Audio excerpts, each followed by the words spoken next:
Welcome to the Seller Roundtable e-commerce coaching and business strategies with Andy Arnott and Amy Wees. So one thing that I've noticed that a lot of people get really fixated on keyword volume. They're all about keyword volume. And what people aren't realizing is today, I mean, volume is great, but relevancy is the key. And you know that you should be looking for the keyword that has decent amount of volume, but is the most relevant to your product. And that's what you should be hitting, because what people don't realize is if you get 1,000 views to a page for people searching organically and only one of them buys it, what good is that keyword? It's worthless. What you want to go is the keyword that you only get, 50 people viewing on, but 10 of those people buy the product. Which one would you rather have? I mean, a lot of people do not get that concept. This is the biggest argument that I get in my business. When I write a listing for someone, I don't look for the keyword with the most searches. I look for the keyword that is the most medium to long tail, that has a really high search seed keyword inside of it. And I try to nail that down and hammer it in. And the biggest complaints I get, because other people have been trained by outside organizations, is they'll come back to me. And I got 2 emails this week. Amy, you wrote my listing and you didn't include this, or you didn't use in my title the first keyword, the highest searched keyword. I found this on Helium 10. It's the highest searched keyword. And I said, do you want to get buried? Do you want to get buried, or do you want to get bought?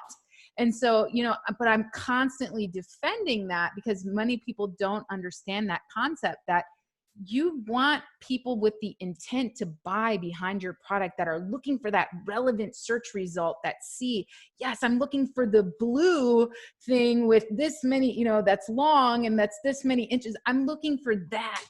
And their intent to buy behind that, you're going to be at the top of that page, and their intent to buy behind that's going to be amazing. Yep, absolutely. Carol has a quick question. She said A+ content ? So Carol, if you go into your Amazon accounts, I'm not sure if this is rolled out to non-brand registered sellers or not, because I'm brand registered, so I can't pull up a Seller Central that's not. But it's under the advertising heading. You'll see a little click item that says A+ content. You click on that. And what it is it's just like building a little web page. It's a template for your Amazon product that lets you add graphics. So in other words, in a traditional Amazon listing, you have the title, the bullet points, and the description, and that's about it. But with A+ content, while you're scrolling down, it's almost like you get to build a little web page on top of your product listing that lets you add more photos, videos, kind of descriptions on the photos. You can do things like infographics, show people how things work. So it's just a really good way to boost conversion and burst conversion as well. Either word will work. All right, so Marco, do you have any type of systems in place when you're writing a listing, like a checklist? Have you been doing it long enough where you just go by the top of your head, or Amy and I are big into systems now, where it's like our new, or at least I know for me, I'm still like obsessed with it because I'm not good at it. So I'm continuing to try to systematize as much as I can. I hound my wife, Molly, now that she's getting more and more into real estate. She's complaining about missing things and not doing things. I said, well, do you have a system for that? She goes, no. I said, well, that's the problem. No, I understand that a good schoolboy should use a checklist, but they are something out of my mind. So let's say I now, after 3-4 years, I go my way. I mean, I have my system. Okay, I usually start from the keyword research. I mean, I open up all kinds of daily stuff, like a keyword to the dominator, all stuffs. And I try to collect a very big list of keywords. Some of them, most of them, they will be useless, but the more I have, the safer I feel. So the first couple of hours of my optimization, I use them to collect 3, 4, 5,000 keywords. Okay. Then I start to put them in, to rank them in order to prioritize them. and once I understand what are the first couple of, let's say 20 most important keywords, I start thinking about the title, and then bullet points and product description. A small trick that I now use after so many years is that I try to build up relatively short sentences that at the beginning I thinking to use for the bullet points, but at the end of the story I create 20-25 bullet points. Of course they are too much, and so what I do, I don't waste anything. Like when you kill a pig, okay? So I build, once I prepare the 5 bullet points, then I can use quite a bunch of other sentences to build very quickly a good product description. So 5 bullet points, the best, let's say, bullet point. Everything else I put in the product description. This is, let's say, my working system.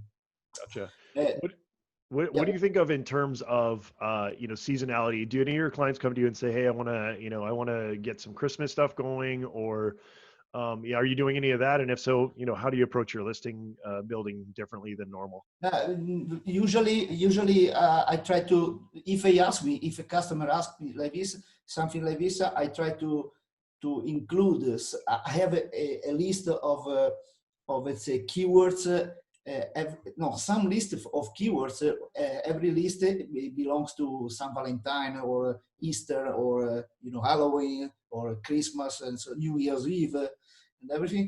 And I pick up this list from my files, and I try to include some let's say hopefully powerful keywords in their listing. So I slightly change their listing for the occasion, for the period we are talking. So if they want to increase the Christmas sales, I tell them, okay, for a couple of months from October, because of course I can't change the listing 24th of December. From October onward, I try to slightly modify their listing in view of the Christmas sales by canceling some sentences and changing and putting in the search terms, doing some strange things, strange for them, not for me, but I know what I'm doing. But okay, and I try to, let's say, slight modification to listing according to seasonal keywords, let's say. Yeah, Amazon's getting exerting more control on the catalog as well.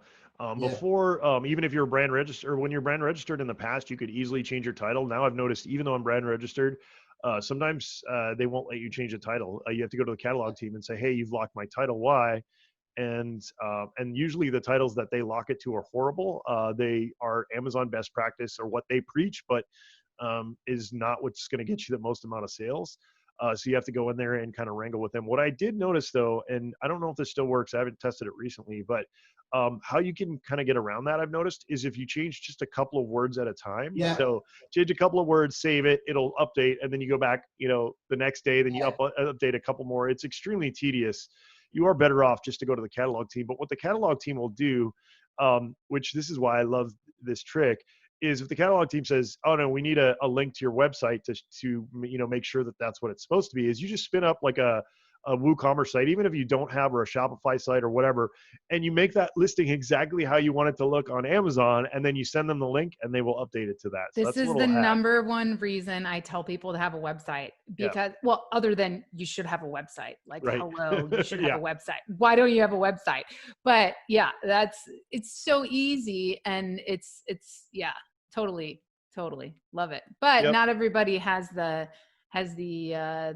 skills to very quickly update that. But that's today, why you guys, with web builders and with visual with builders, Shopify, exactly, with Shopify, or even a ClickFunnels page, or whatever you need to do in order to make that happen. I mean, even Wix, and I mean, there's so many like simple softwares now that you can spin up even if you just spin up a single product page to get that title changed, it might be worth it in terms of getting that changed. Something else to think about too, guys, is on the back end. If you don't want to change your front listing, the front end of your listing, just use those back end keywords and put some holiday keywords or phrases back there. Just remember, I always say back up your listing before you make changes, because if you do have a drastic change where it's a negative effect, which I always say, if you make a change on your listing, you need to wait at least a week to see, because it'll ebb and flow. Normally when you How change do a you listing, back it up, Andy? Most people don't know how to back up a listing. well, you can do, so the easiest way to do it, what I do before I do any major changes, is I email seller support and I ask them to enable category listing reports.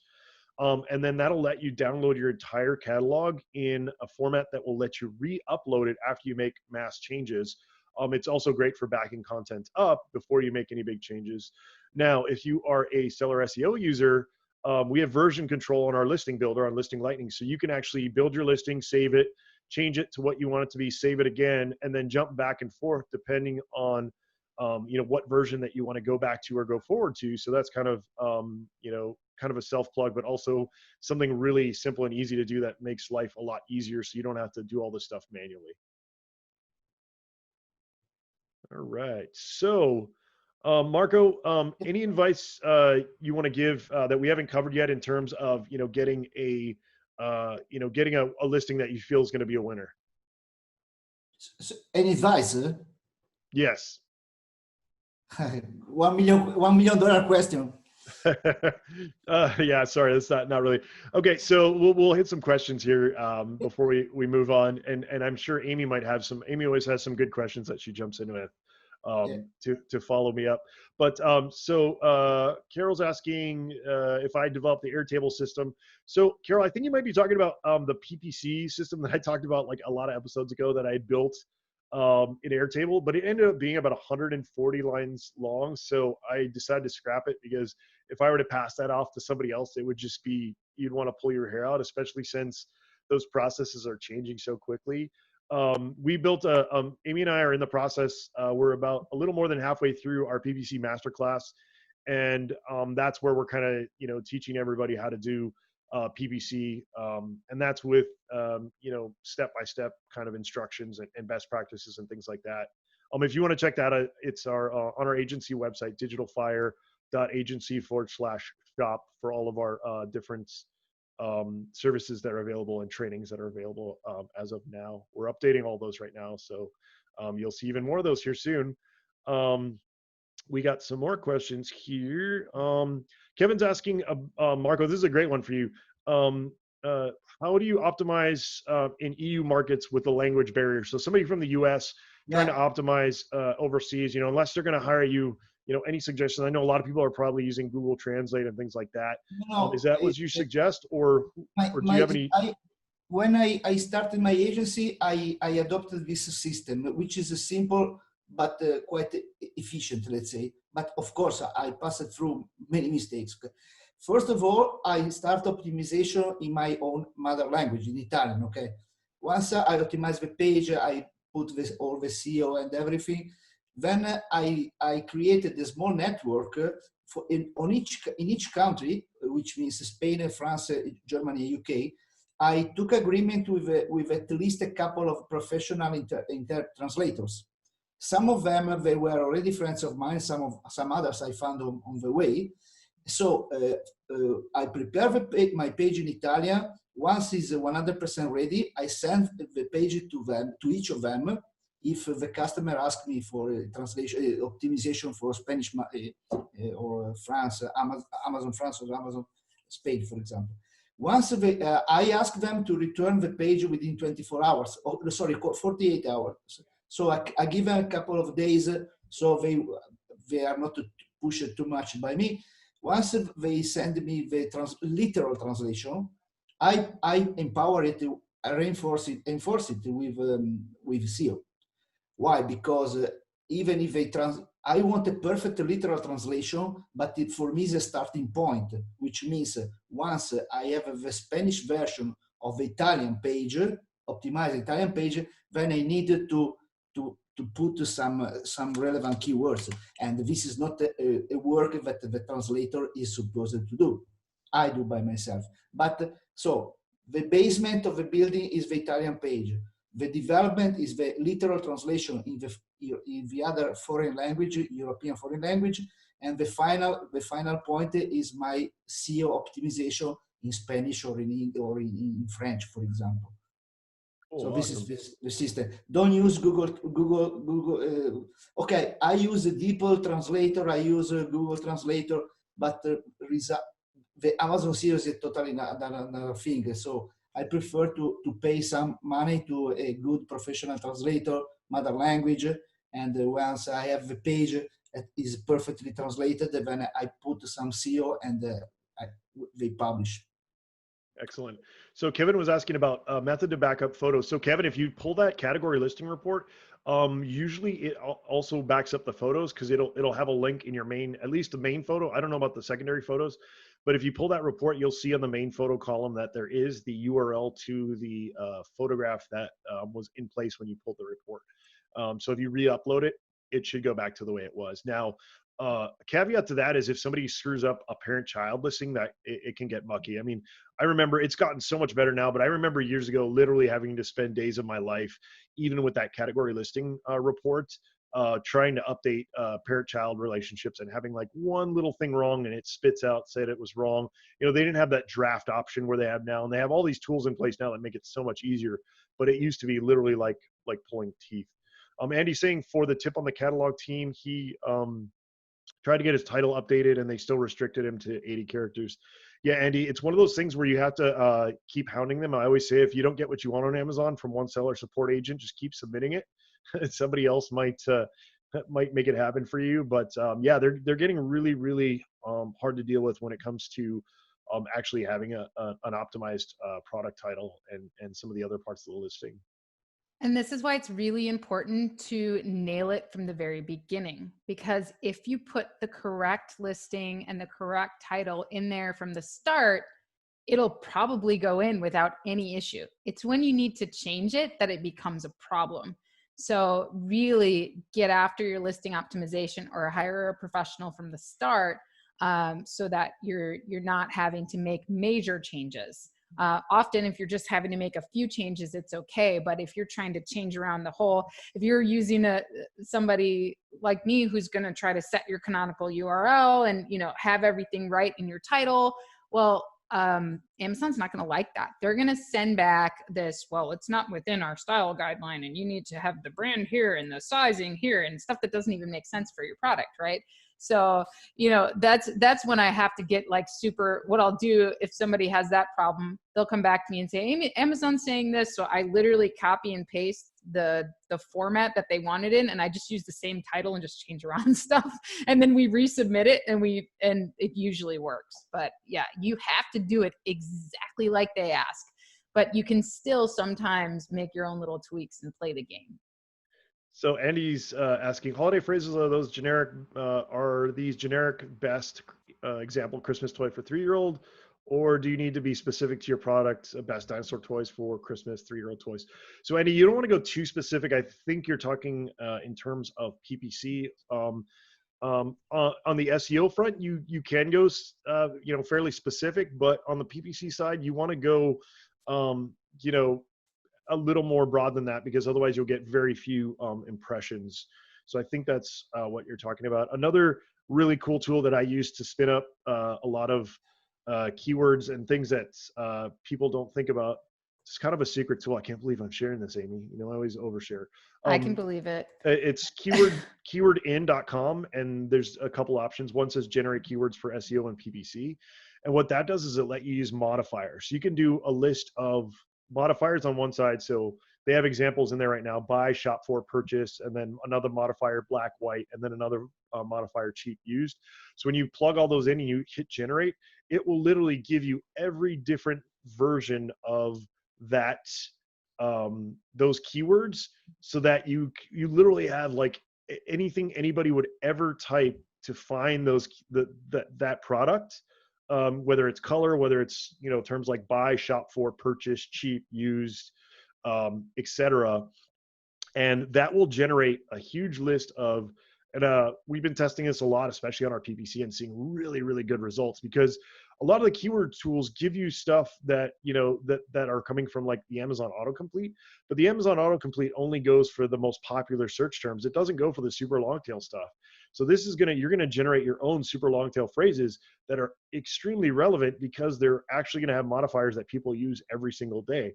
Now, some of them might not get many impressions because they're going to be super long tail by the time you get through all those modifiers, but try that tool, Andy. I think you're really going to like it. And everybody else on the podcast, now that the secret's out. What's the name of this program? It's called Keyword In, like IN, like KEYWORDIN.com, keywordin.com, and it's free. It's just like a little modifier tool. Maybe we can put the link in the chat, and that way we'll have it. Yep, I already did. It should be in there. Yep. Sorry. I use a Chrome extension to called Analyze. It's not Very bad. cool. It's not bad. Very cool. Yeah, so that's one of the things you guys want to try. Like I said, we've been testing that for some of our holiday stuff and having really good results for that. All right, Kevin, I don't know if there's any process to back up A+ content, but I know that I'm pretty sure you can do drafts. So you could probably just do a draft, copy the draft over when you want to change it, and then just keep the original draft there so you can go back and have that kind of original version. All right, Amy, did we miss anything in the questions? I don't think so. Somebody's asking the report. So it's the category listing report, and it's not in your account by default. You have to you have to message. Yeah, you have to message seller support and say, hey, please enable category listing reports is what they're called in your account. And the way you pull them are I believe it's under inventory reports. So main menu item inventory, then next one, inventory reports. And then once you ask seller support to enable it, they'll write you back when it's enabled. The crummy thing is they only enable it for a week, which is a pain in the ass because I literally have to open a ticket every week to ask them to re-enable it because I use that report so frequently. But then that's where you can pull that report and get it. I want it locally as well, Kevin. I wish that report was just available. It'd make life so much easier, especially for guys like us with massive catalogs. All right, Marco, so let's wrap up here because we're just about at our hour. I know that we've talked about this before. Anything new though, in terms of you're one of those guys like me who's trying new tools, reading, listening to stuff, any favorite books, podcasts, motivational materials, things that you're kind of into right now in terms of the Amazon world or just in general? Look, nothing new because I was a little bit not update because I spent my last 2 months in hospital now, but now I'm trying to getting better and better. But the only small tip that it's not a tip, it's nothing new. I kindly suggest is to, if possible, once again, if you think you have a good item, if you think you have a good listing, think about the possibility to spend a couple of $100 and make a 1-minute video. Just to give you an idea, today we launched, one of my customers launched the chewing gum sponsored by Zlatan Ibrahimovic, the soccer player that now is playing in the USA. And Zlatan Ibrahimovic, the first thing we did was to prepare a 1-minute video. And this 1-minute video will be, of course, on their website, but it will be as a bottom picture of our listing. Because a video, I think is giving a terrible boost in any listing, because think about it, maybe only 1% of the listing have include a video. And the 99% of the listings do not include a video. So it's something that is a little bit advanced because, for example, when you are beginning, it's not easy for you to think, okay, I spent €200-300 to make a video, for my first product. But if I could come back, I should do it from the very beginning. Absolutely, to differentiate yourself. The more you stand out, the more you can make yourself different than your competitors. People can tell when they look at your listing if you're, or they get a sense of whether you're putting your time in and spending time to make that listing and make your product good or not. Right. I think it's very apparent. Yeah, absolutely. Okay, so let's see. Andy's saying halfway through the training and the PPC course is awesome, team. Hey, thanks, Andy. Really appreciate that. It is a lot of work. Amy and I, we were like, wow, this is a ton of work, but we know that we're, or at least we think we're building the literally the best, most detailed PPC course on the planet. And so I'm glad you enjoy that. And I'm looking forward to showing you the rest. It's a lot of really cool stuff. Hopefully a lot of stuff that people have never even heard of doing before. So appreciate that. Let's see here. Andy's asking, what are your thoughts on using a photo to show a highlight of your review? We have tested that, and yeah, I think that's definitely a reasonable thing to do. Definitely something that that you can try. You know me though, I always want to test, Andy. So make sure you're testing everything. All right, guys. Well, we're going to wrap it up here. As usual, thank you so much for everybody who joined us live. We had quite the audience today. Thank you guys so much. Having you live here, as you can see, is awesome because you guys, fire out these questions that Amy and I have not thought of. Really adds, to the episode. So thank you guys so much, all you guys in here. I recognize so many of you guys. Thank you so much for joining us live. Kevin, yeah, putting reviews in the photo can be against TOS. So be careful with that. Thanks for mentioning that. So something else we want to mention, guys, is we really appreciate you guys rating, reviewing, subscribing to this podcast. We are growing so quickly. Like Amy and I keep like being like little kids in a candy store whenever we look at our chartable ratings. We keep going up, and I think that's because we're giving you guys maximum value. So thank you guys so much for doing that in advance.